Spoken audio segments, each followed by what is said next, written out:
Hello, students. Welcome to STEM Works for Schools. I am Bhuvan Verma, your Sherpa for today's talk. This is a special series recorded by World Robot Olympiad India organizer, India STEM Foundation. Our effort supported by National Council of Science Museums, NCSM, to showcase how STEM works for schools. I know you are preparing for the national entrance test to become part of the STEM community. It is your first step towards World Robot Olympiad 2023. More videos on that are coming up soon. Subscribe for regular updates. We are very proud to have students from so many schools attempt this journey with us. To help you understand STEM, STEAM, it is our endeavor to bring you leading academic voices from our community. Today, we have someone very special for you, Miss Divya, STEM teacher from Yuvabharthi Public School. Hello, Miss Divya. How are you? Hello, Mr. Bhuvan. Yeah, fine. Hope you're fine that side.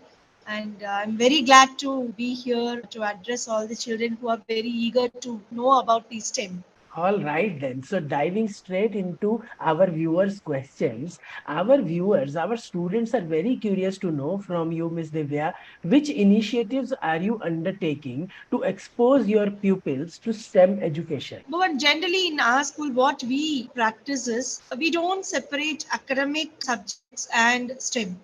Usually, even the math teacher or a science teacher or even a social or language teacher, they select few topics of their subject and it's not taught on the board. It's generally like practice, do it by yourself, do a model, come up with some result. Generally, science teachers will do that and math teachers, they'll try it with models.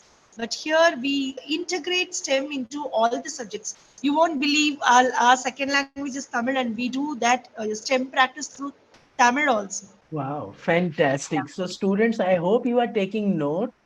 It is all about integrated learning, as Ms. Divya said. Thank you, ma'am. Thank you very much. All right, Ms. Divya. To our students' next question, can you tell our students why do parents prefer schools with integrated STEM and STEAM education? Now, Mr. Bhuvan, I would like to compare this with the present scenario of the working people.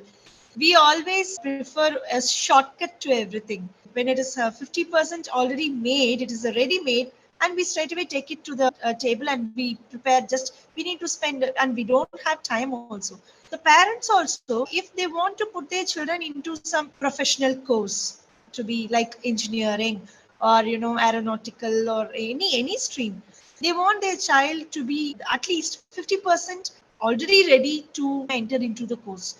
So nowadays parents are very conscious, like, no, my child should be ready from the first standard or from the sixth standard. He should be able to solve all the problem statements. He should be able to address the need of the present scenario. They are very clear about that. So particularly parents prefer this STEM exposure to STEM to make their children to ready, make them ready to face the future challenges in their courses. Wow, fantastic. Thank you so much for such a detailed and comprehensive. Parents cued into this program are going to take heed to what you just mentioned. All right. Ms. Divya, can you tell our pupils how important is hands-on training for them?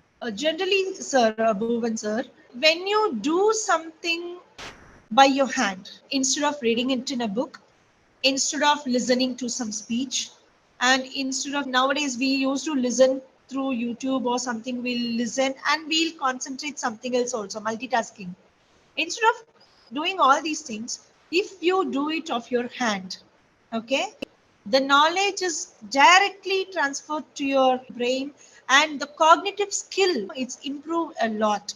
So we have observed this from the primary children. We are observing it in our institution.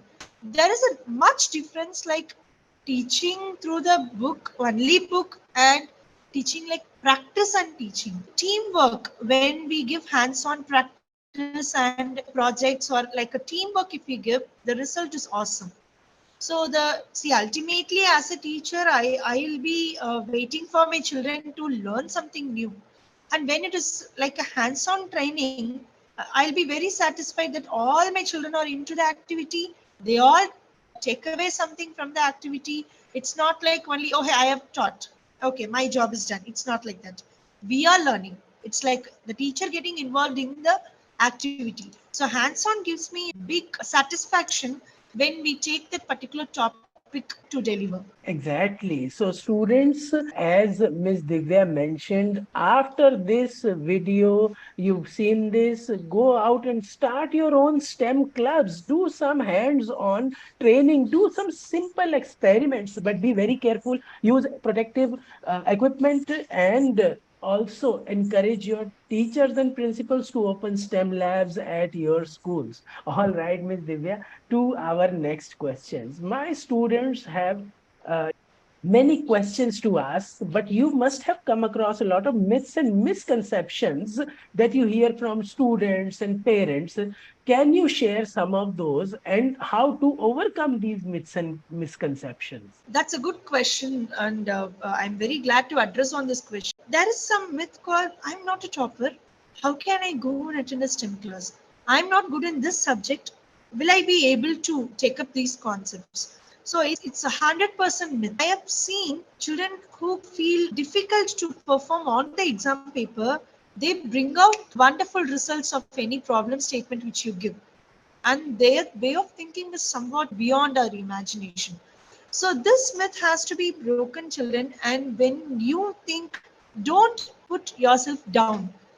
Academics and performance in exam is in it's not at all related to your performance in STEM. STEM is something which comes on creativity, okay, and the way you empathize yourself to the problem statement. And when you are able to address that particular problem statement, you need not worry about the academic side. Okay, you will be able to shine on that side also. STEM doesn't have any obstacle for any child who has low marks in academics like that.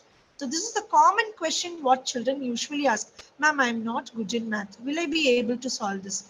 Usually I'll not encourage that. Children, please leave out all those with academic side. Come out of that. So this is a common myth, sir. So I think all the children have that particular mentality. They used to always judge by themselves based on the marks. Absolutely, absolutely. Ma'am, it is such an important aspect that you've touched that we may not know how to smelt metal, but we must know how to use tools made out of metal. STEM is a way of thinking, Yeah. integrated learning, as you had mentioned. So, the Yes. more knowledge we have, the more common sense we will have as Yes. students, and we'll be across subjects, whether humanities, commerce or sciences. Wow, so beautifully put, ma'am. Thank you so much. My students are curious to know, can you name one STEM challenge that students will have to solve for in the future? This particular topic, I'll put myself as a parent and the future. When I put my child in the place of the student, the future, it has a big demand for the sustainable energy and water conservation, particularly the pollution. Common term, the sustainability development goals, SDGs. Yes, so these particular factors, and particularly the human race, we are teaching our children to plant trees, do that, do this, conserve water, everything we are teaching, but we are not showing them how to do, right? We are just teaching. So I think children need to focus on, at least from their 5th grade, they need to focus on their future, and they need to visualize how the future will be if the same condition is going to prevail till the next 10 years. So I think this is, according to me, this is big challenge for the children. Absolutely. And from you to our students, this is a challenge to all our viewers. You must have an environmental hobby or an earth related Yeah. hobby, maybe planting trees or watering trees or, putting in seeds or whatever it is, you find out your hobby. Yeah. Please do as Miss Divya is saying. All right. So, Yeah. to our last question to you, Miss Divya, can you tell our students what are some of the STEM career choices that the students can aspire for? Mr. Bhuvan, as you said, student career choices, I would like to list few choices which our children came up with.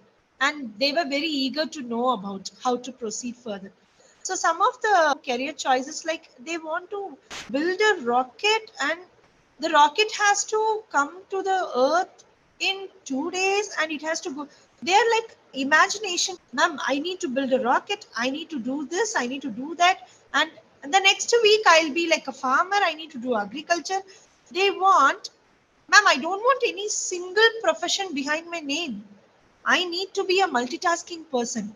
So now I understood, like, first we need to be in that level to cater the students who are very eager to know about all these career choices. The most common career choices which students prefer are the scientist part, the Wow. scientist to invent. And you won't believe, sir, there are some grade 7 and 8 children who talk about patents. So when you file patent, ma'am, am I an inventor? So am I a scientist who invents something new? So this particular thirst for invention, whichever career, like it can be an engineer, it can be a scientist, it can be a research fellow, anything which always keep your brain thirst to answer or to learn knowledge, to gather knowledge. All these careers, I cannot say like doctor is not into this particular STEM. Of course, the biomedical instrumentation or the all advancements what we have now. Nowadays there are some machines which where you need not pierce a drop of blood to find your glucose level. So all these research areas, wherever there is a need, they all come under this STEM. When you're strong in STEM, you can shine in all these careers. Absolutely. So, students, all of you who are queued in and are watching our program, we are part of a knowledge based economy. Miss Divya is helping build a research based ecosystem of which all of us can be a part. We can research about aspects of our liking and do as we please if we have orientation or learning about STEM education or STEM way of thinking. Thank you, Ms. Divya, for guiding our students, parents, and teachers on the STEM way. I hope that they will find their moment of meaning in this STEM Works session. This session of STEM Works was curated by India STEM Foundation, the national organizer of World Robot Olympiad in India.